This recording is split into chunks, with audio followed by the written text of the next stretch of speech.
This video explains how to use the Classlist tool as an instructor in Brightspace.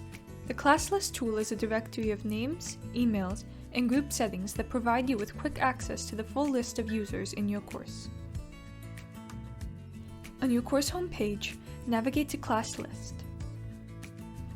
The icons above your class list allow you to perform multiple functions. Email lets you email one or more users. Instant Message allows you to send an instant message to one or more users. Print lets you print your class list. Select the checkbox on the left side of a user's name to perform any of these functions. Enrollment Statistics provides a breakdown of the roles users hold in your course with enrollment and withdrawal statistics. Email Classlist lets you send a mass email to all users in your course. Click Send Email to email your class. Click on any user's name to prompt the Compose New Message dialog.